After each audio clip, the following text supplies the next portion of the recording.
wa urang mah sok kumaha niat abdi salat subuh 2 rakaat bari madep ka kiblat fardu karena Allah taala hu akbar atuh otomatis keur Allah nage bakal lila nya sabab naon sabab dina hatena nya dina kereteg urangna Allah niat abdi salat subuh 2 rakaat bari madhab ka kiblat fardu karena Allah taala hu akbar gitu kan nya atawa kieu ge Allah kulantaran lila dina hate teh nya ieu beuki dilaunkeun ya Allahu akbar tah nya tah nya nu dimaksad niat teh sanes nu eta nya tos tingali alaka di amih ngartos ari niat teh sanes nyebatkeun niat abdi salat subuh 2 rakaat jeung satuluyna dina hate sanes berarti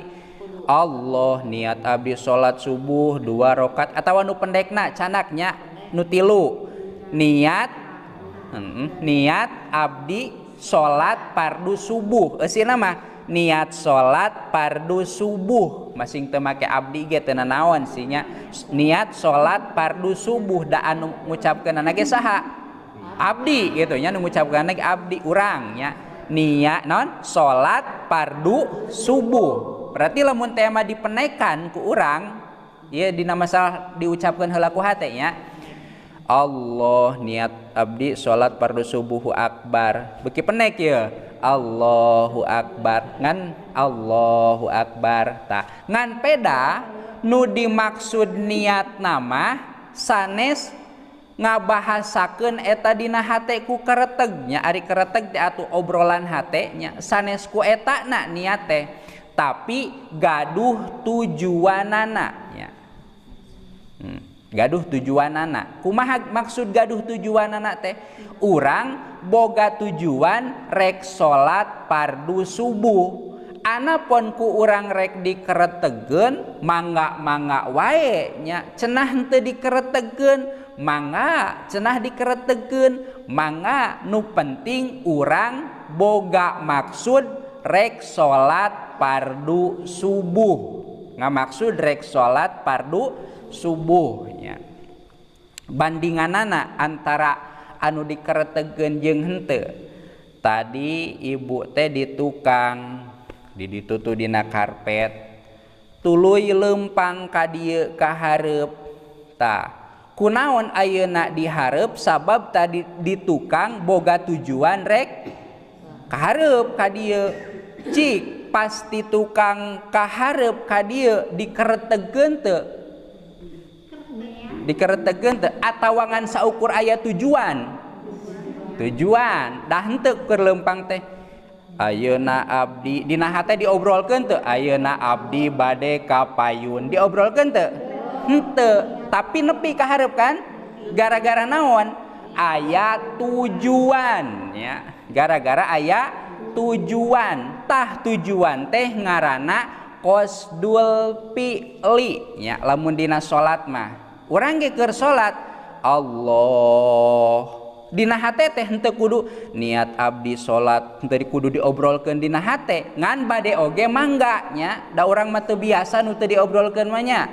teu biasa Allah asalkeun aya tujuan niat salat fardu subuh ta eta teh ngaranna niat teu beda we sapertikeun tadi ti tukang ka dieu dina hate teu ngobrol naon-naon ujug-ujug ini we ka hareup diuk we di dieu gara-gara aya naon aya tujuan ngereteg teu tadi dina hate ayeuna mah are ka hareup diobrolkeun maksudna henteu nya henteu atawa sering dicontohkeun mah lamun rek ka mana rek ka WC nya urang rek indit ka WC ti imah teh ti kamar kiih jam 1 lilir ya. Pas lilir teh aduh hayang kiih ini teh ka WC cik keur di jalan ayeuna urang rek ka WC dina hate teh kitu sok kitu tara ujug-ujug ini teh ka WC kunaon urang nepi ka WC sabab boga tujuan boga pamaksudan tah niat teh pamaksudan nu eta nya rek dikeretegkeun ayeuna mah are ka WC atawa niat abdi ka WC nya ari kitu mah eta teuing atunya ayeuna urang rek ka WC tuluy we bari ini teh ayeuna urang rek ka WC dina hate teh tara nya tah berarti niat teh teu kudu dikeretegkeun wae ngan lamun rek dikeretegkeun mangga wae nu penting urang boga tujuan cik urang keur kieu Allah urang boga tujuan rek salat teu boga nya urang boga tujuan rek salat ngan paling ge urang mah lamun teh mah henteu ngeureuteg ieu teh niat teu urang teh paling ge kitu nya tah keur urang kulantaran urang mah geus biasa naon ngeureuteg mangga wae tuluykeun ngeureuteg eta ngan sing boga tujuan rek salat nya sing boga tujuan rek salat lamun salat fardu kudu aya salat fardu subuh 3 urang teh boga tujuan keur Allah boga tujuan hate teh urang teh rek salat fardu subuh tapi keun nguatanana urang mah kunaon ku kereteg Allah niat abdi salat fardu subuh Allah niat abdi salat fardu subuh kan ari niat teh sunat diucapkeun nya ngan ngucapkeun di dinya tah ari dina salat mah kan ngucapkeunana mah samemeh naonana samemeh takbiratul ihramna nawaitu usolli sok aya nu ngange nawaitu sok aya nu ngange usolli wungkulnya sok ngange nawaitu sok langsung usolli sekian kan usolli fardhu subhi rakaataini mustaqbilal Ka'bah atau kiblati adaan lillahi ta'ala Allah tah lamun teh Allah teh ngahartian tadi usolli berarti niat abdi salat subuh 2 rakaat bari madep ka kiblat fardu karena Allah ta'ala hu akbar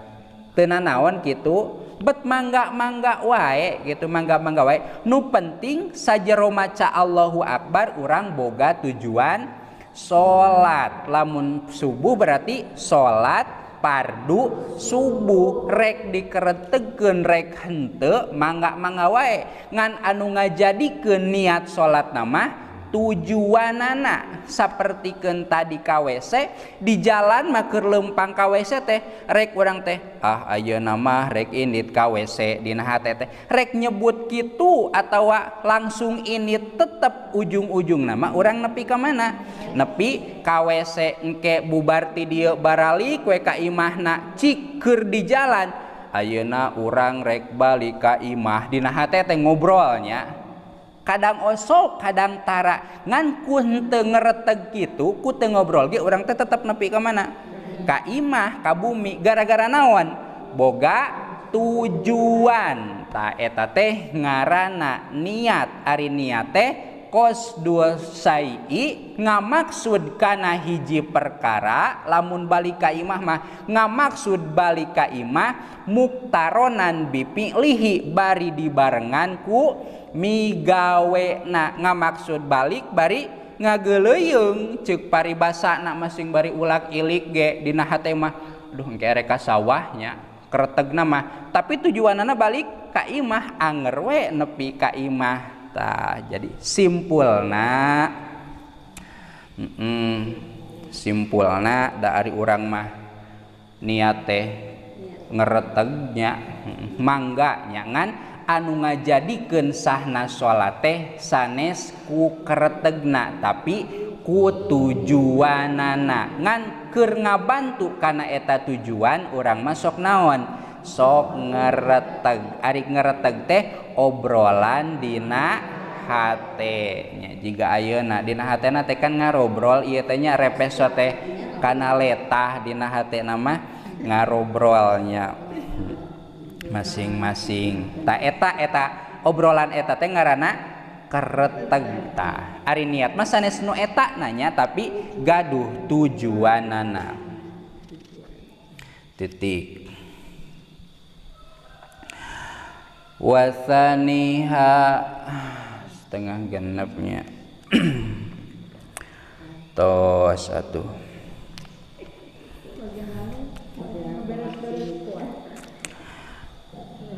bade dugi ka iraha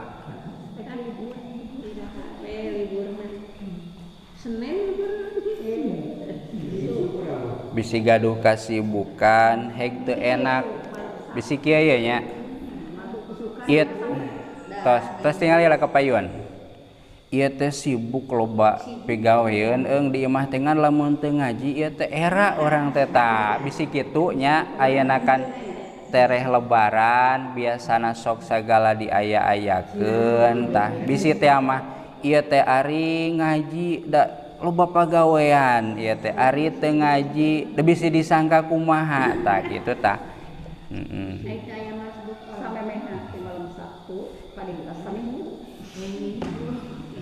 ente kaditu nama ayeuna teh Jumatnya Jumat jeung bade ngaos keneh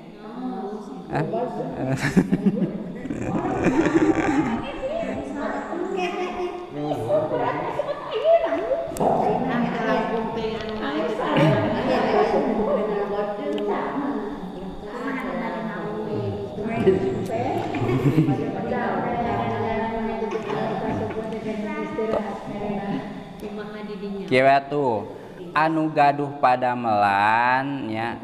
tos we teu kenging teuing aduh kumaha urang nya ieu teh mun teu ngaji teh siku kumaha sok we didamel nya da moal tak di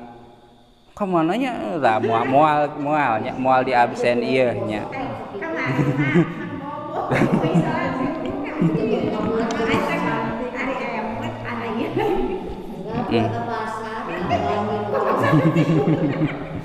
nya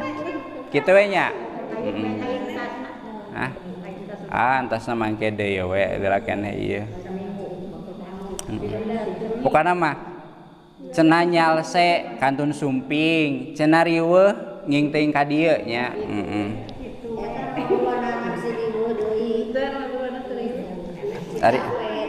Ari abi mah insyaallah ka dia masih nyalira ge jadi gitu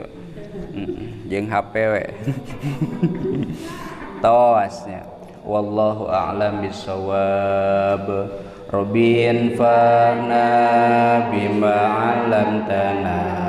rabbi 'allimna alladhi yanfa'una rabbi faqihna wa faqih ahlana wa qurabati lana fi dinina tawassalna bita'allumi tawassalna bita'limi anta rizqanal wasi'ah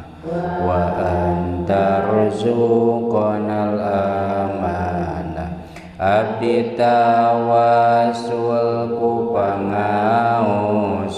abdi tawasul ku pangurukan abdi rizkian ku kajembaran abdi rizkian ku kahuripan subhanakallahumma wa bihamdika